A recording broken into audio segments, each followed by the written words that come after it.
So yun guys, JC Pebre ulit. So guys, ito na po tayo, dito na po tayo sa step 3 ng ating Filipino Dream Challenge. Bali ito guys, yung mag-create na tayo ng business. And ito guys, yung pag-create natin ng business ay galing to sa book na Personal MBA ni Josh Kaufman. So yun guys, sabi niya dito guys sa book na to ay merong 5 parts lagi ang every business. Number 1 is value creation. Number 2 is marketing. Number 3, sales. Number 4, value delivery. And number 5, finance. And sabi niya dito na kahit isang part lang daw mawala dito sa 5 sa 5 parts ng every business na dapat meron tayo nito ay hindi mo na matatawag siyang business. So yun guys, start na natin to. So sabi niya dito guys, kung ang business mo daw ay hindi nagka-create ng value para sa others, tawag daw dito ay hobby. And pangalawa, kung ang business venture mo ay walang proper marketing, ang tawag daw dito ay fluff. And pangatlo, kung yung business mo naman ay hindi kumikita, ang tawag naman dito ay non-profit. And yun guys, yung pang-apat naman, kung ang business mo naman ay hindi na-deliver yung value na nakikreate nito, ang tawag naman dito ay scam. And ang pang-lima naman, kung ang business mo naman ay hindi nag-generate ng enough money para makip yung operation nito, ay eventually magpo-close siya. Kaya yun guys, ganun kahalaga ang 5 parts na to sa every business. So yun guys, tara, samahan nyo ako at ito na po yung continuation ng ating Filipino Dream Challenge. I-overview natin ulit yung mga previous step natin. Yung step 1 natin ay yung pag-create ng habit, yung morning routine, pag-meditate, basketball at pagkakaroon ng task listing. And then yung second step natin is yung paghahanap ng enabling job, yung paghahanap natin ng trabaho para masustain natin yung mga expenses natin sa business at saka expenses natin sa family natin as a breadwinner. And then yun guys, hindi ko na patatagalin. Ito na po yung step 3 po natin. Ito na yung pagpaplano at paggawa ng business natin para sa Filipino Dream Challenge. So yun guys, kung mapapansin nyo, ay hindi muna natin tinuloy yung step 2, which is yung finding an enabling job. So yun guys, dahil nga sa medyo complicated siya i-document at complicated siya yung video dahil maraming taong involved doon. And yun, kung sa mga nagtatanong kung ano nga ba resulta, kung nakakahanap nga ba ako ng trabaho na magsusupport sa ating business at sa ating family. And yes guys, nakahanap tayo. And thanks God talaga guys dahil yung 4 na criteria ko guys ay nasunod. So yun, ano nga ba yung mga criteria ko na tinatarget ko para sa pag-apply ng trabaho? Bali unang-una, dapat stable ito. Pangalawa, malapit lang sa bahay, work from home or hybrid setup to para walang sayang na oras sa traffic. Pangatlo, syempre related to sa skills at experiences na meron ako ngayon. Pero hindi natin gagamitin yung skills at experiences na nakuha ko or yung profession ko talaga. Kumbaga, yung mga self-learn na skills ang gagamitin ko. And pang-apat, kayang tustusan ng expenses ko sa family ko as a breadwinner and kaya din yan tustusan yung business na itatayo ko hanggat hindi pa ito nagbo-boom or hanggat hindi pa ito nagkakaroon ng traction. Ito yung 4 na criteria ko sa paghanap ng trabaho. Talaga thanks God. Talagang ginagawan tayo guys ng way para mahanap to, kaya thanks God talaga. So yun guys, no, step 3 na tayo. Ito na yung paghahanap ng business. So yun, ano nga ba yung mga kailangan natin guys sa business? Hindi mo na kailangan na mag-aaral ng MBA para malaman kung paano nga ba mag-start ng negosyo. And ito, dahil sa pag-research ay nabuo ng 5 frameworks na to. Unang-una is yung value creation, pangalawa is marketing, pangatlo is sales, pang-apat is value delivery, and then yung pang-5 is yung finance. So guys, isa-isahin natin kung ano nga ba tong mga 5 frameworks niya. Unang-una guys, yung value creation, dapat malaman natin kung ano nga ba yung value na binibigay ng business mo.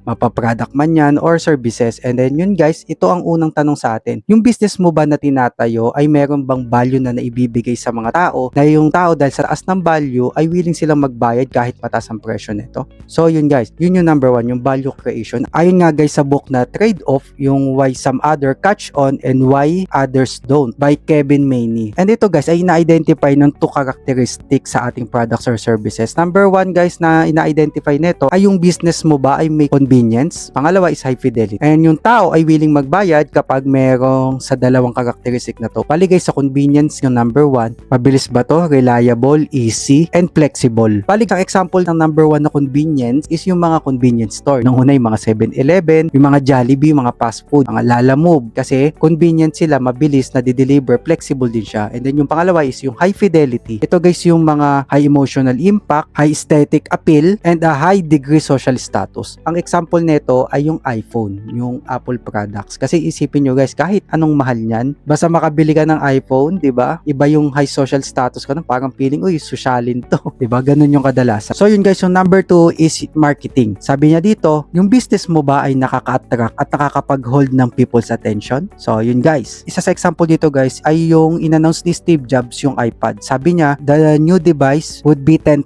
songs in your pocket, 'di ba? Doon pala nakakapag-hold na ng people's attention attention at saka nag-a-add ng curiosity kasi imagine mo 1,000 songs in your pocket. Ang goal nito ay para makapag-attract ng attention through remarkable and unexpected messages. Sabi nga dun guys sa book na In the Classic Marketing of Purple Cow by Seth Godin, ginamitan guys ng metaphor para ma-illustrate tong principle na to. And imagine niyo to guys, pumunta kayo guys sa isang farm at tapos dun sa farm na yon ay nakakita kayo ng mga cow, yung mga baka na puro brown. And then, all of the sudden, biglang may nakita kayo na nag-iisang purple cow. Diba guys, kung nakakita kayo ng purple cow doon sa dinami-daming baka, diba ma-attract yung attention nyo at magkakaroon kayo ng interest. Ganun dapat ang pagmamarketing din natin. Dapat daw yung offer natin ay remarkable and unique enough to pick your prospect attention. At kapag na-attract na natin yung curiosity nila, ay mas madali na to para makuha natin yung attention nila. And yun guys, mag-example din ako sa inyo. Doon guys sa Korea, nung bumiyahe guys si Papa, ay may sinabi siya sa amin doon na yung isang Pilipino doon ay merong negosyo at nagbebenta sila ng gulay. Tapos guys, yung Pilipino na yon ay nakapag-asawa ng Koreana. So yun guys, sa kada maglalakad daw sila dun sa palengke na yon or sa store na yon, ay may sumisigaw na Koreana na ampalayang matamis, ampalayang matamis, ampalayang matamis. Kaya yun guys, katuwing naglalakad sila ay natutuwa sila kasi imagine niyo guys, sa Korea wala namang masyadong nagtatagalog doon, di ba? Pangalawa, wala namang ampalayang matamis talaga, di ba? Kaya yun guys, isa yun sa example natin ng marketing. Kasi imagine mo, naglakad ka doon, nakarinig ka doon sa Korea ng ampalayang matamis, bukod sa wala nagtatagalog, ay wala naman talagang palang matamis. Kaya mapapatingin ka din talaga at makukuha yung attention mo at makukurous ka at mapapaisip ka, baka yung ampalaya dito matamis. Pero yun nga, bumili sila and then pagkabili nila, normal na ampalaya lang din naman talaga yon. Kaya yun guys yung example ng marketing. Dapat yung offer natin ay remarkable and nakakakuha talaga ng attention siya. Okay guys, yun yung pangalawa, yung marketing. And then yun guys, yung pangatlo is sales. So yun guys, yung mga tao ba ay naniniwala at may tiwala dun sa business natin para magkaroon sila ng transaction. Yun yung dapat na tinatanong natin about sa sales. Ay for example, ay nakatayo ka dun sa labas ng bahay nyo. Tapos meron dun guys na lumapit sa'yo at binentahan ka ng leche plan. And then yun guys, hindi mo namang kilala kung sino yung taong nagbenta ng leche plan na yun. Kahit nasabihin na natin na sobrang mura nun, eh hindi mo naman talaga kilala at first time mo lang siya nakita dun sa neighborhood nyo. Diba parang mag-iisip tayo at parang iisipin natin na ba't ako bibili dito? Baka madumi pa yung gawa nitong leche plan. Hindi ko naman alam kung paano niluto to, di ba? Pero, after nun guys, pag uwi mo sa bahay, ay nag-message sa'yo yung kaibigan mo. At ang sabi sa kaibigan mo, sis or sir or bro, bili ka na ng leche plan, mura lang 100 lang dito sa akin. And yun guys, dahil kakilala mo yung nagbebenta at kahit medyo mas mahal, ay mas bibili ka, di ba? Ganun nagwo-work guys ang sales. Kailangan yung business natin ay katiwa-tiwala at kapani-paniwala. Syempre, sino ba naman bibili sa isang page or sa isang business na hindi naman natin alam kung ano ba yung meron dyan or legit ba sila, di ba? Kasi sa dami ng nag-i-scam ngayon, hindi natin ma-sure kung legit ba yung business na yun. Kaya dapat ay yung business natin ay katiwa-tiwala at kapani-paniwala. At yun guys ay para ma-achieve yun, maging katiwa-tiwala ay kapani-paniwala. For example, dun sa Facebook page mo ay mataas yung likes, madaming nagko-comment at madaming nagsicertify sa'yo na legit ka. And sa iba naman guys na hindi pa naman ganun kalaki yung like, di ba kapag nagbenta tayo ay nangihingi tayo ng reviews? Yun guys, yung mga testimonial tsaka yung reviews. Kaya 'di ba guys, pag nagsha-shopping nga tayo dun 'di ba sa may Shopee or dun sa may Lazada, 'di ba tinitingnan natin yung reviews at yung mga nakalagay dun kung legit ba, kung 5-star ba yon. Kaya yun guys, kapag na-achieve nyo yung gano'n na yung business nyo ay katiwa-tiwala at kapani-paniwala through reviews, testimonial, or kapag matagal na talaga itong nag-exist ng business na to at alam naman natin na legit at marami na rin nagpatunay, di ba mas kampante tayo bumili kahit na may kamahalan to. Kaya yun guys, yung number 3 ay sales. And then yung next natin, yung pang-apat is value delivery. Kumbaga, na-exceed ba natin yung ating customer expectation? Yun guys, for example guys, i-continue natin dun sa leche plan. So yung bumili ka guys sa kaibigan mo ng leche plan. Yan nga, dahil nga mas kilala nyo siya, trusted nyo siya dahil alam nyo talaga nagbebenta ng leche plan at alam nyo malinis kasi kaibigan mo siya. Hindi ka naman bebentahan ng madumi nun dahil alam niyang kaibigan ka niya at may concern siya sa'yo, di ba? So yun, yung value delivery dito guys, yung binigay ba niya sa inyo yung leche plan? Mabilis ba yung pagkakabigay? Maayos ba yung pananalita niya? Kumbaga, na-exceed ba niya yung expectation yun nung binili mo yun? If oo yung sagot nyo, di ba i-recommend nyo sila at syempre, order pa kayo ng pangalawa, di ba? Kaya ganun guys, yung sa value delivery, yung pang-apat natin, ay dapat mataas ang customer satisfaction natin. Parang si Jeff Bezos guys, dun sa Amazon na ginawa niya. Top 1 at priority niya talaga guys, yung mga customers niya. Kumbaga, ini-exceed nila yung expectation nila. Kung sa iba ay 3 to 7 days kapag magdi-deliver sa Maynila.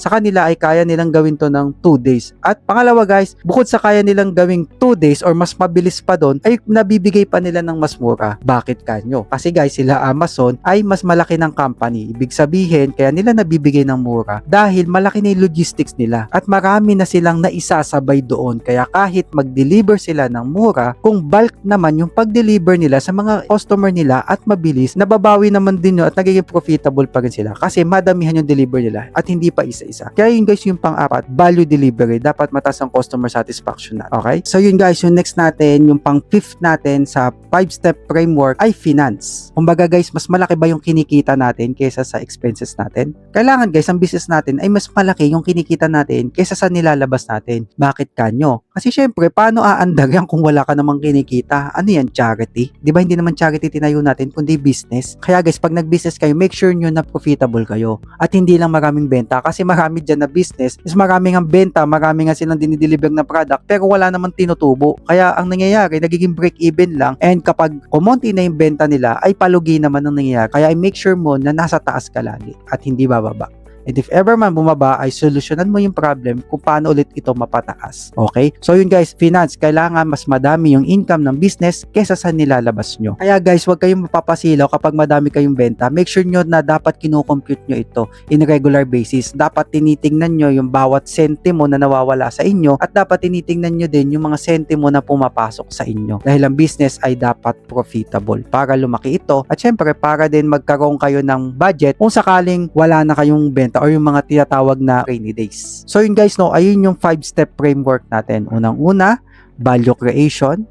Pangalawa, marketing. Pangatlo, sales. Pang-apat, value delivery. At yung pang-lima, finance. Kaya yun guys, ito ang 5 na framework na pinakamahalaga sa business. So yun guys, no, kung ako naman tatanungin, paano nga ba natin pinlano ito sa Grateful Memory? Unang-una guys, yung value creation. So yung Grateful Memory guys ay, di ba may dalawa kayong example, yung convenience at saka yung high fidelity. Ating Grateful Memory ay kasama siya dun sa kategory ng high fidelity or yung merong high emotional impact. Kasi guys, itong Grateful Memory, tinayo natin siya para magbigay ng tribute sa mga kamag-anak or kaibigan nating mga namayapa na. Yun yung number 1, value creation. Yun ang example niya. And pangalawa guys, yung marketing natin is nakaka-attract ba tayo? Bali yun guys, yung pangalawa guys, yung sa marketing, sales, at saka yung ating value delivery at finance ay ongoing process tayo doon. At gusto ko sa inyo din ipakita yung mga susunod na yun. Kaya yun guys, abangan nyo itong mga video natin. Dahil guys, sa marketing ay ipapakita ko sa inyo paano nga ba yung pagmamarket natin dito sa Grateful Memory. Pangatlo, paano nga ba tayo magko-close dito ng sales. Pangapat, paano nga ba natin bibigyan ng magandang value tong ating product. At kung paano natin i-deliver yung value na na-create natin dito. And panglima, profitable ba tayo? And then yun guys, yun yung 5-step framework na in-apply natin sa business natin na pwede nyo ring makuha. Kaya guys, comment nyo naman sa baba guys kung ano nga ba yung mga golden nuggets na napulot nyo dito sa ating 5-step framework. Okay? Kaya yun guys, abangan ko yan at mag-reply din naman ako sa inyo. Para sa mga gantong content ay follow nyo na po ako sa Facebook page, JC Pebre, sa YouTube channel, TikTok, lahat JC Pebre po. At pasok na din po kayo sa ating Facebook group community na The Filipino Dream Community by JC Pebre. Kaya yun guys, entrepreneur, naniniwala na kaya natin maging successful sa ating bansang Pilipinas. Thank you. Is the Filipino dream still alive? Ako si JC Pebre, isang entrepreneur, and I've taken on a challenge na buuin ang 1 million pesos na business sa loob lamang ng 7 buwan. I'm just an ordinary Filipino na walang malaking yaman o koneksyon. Mayroon lamang akong 10,000 pesos, isang cellphone at laptop, and with just these tools, plus my skills, knowledge at experiences, gagamitin ko ang lahat ng to para buuin ang 1 million pesos na business. I don't know what the future holds, pero isa lang matitiyak ko na I will do whatever it takes at hindi ako susuko hanggat hindi ko naabot ang Filipino dream. Kaya come and join me and let's discover together at ipakita na hindi imposible ang yumaman at maging successful sa ating bansang Pilipinas.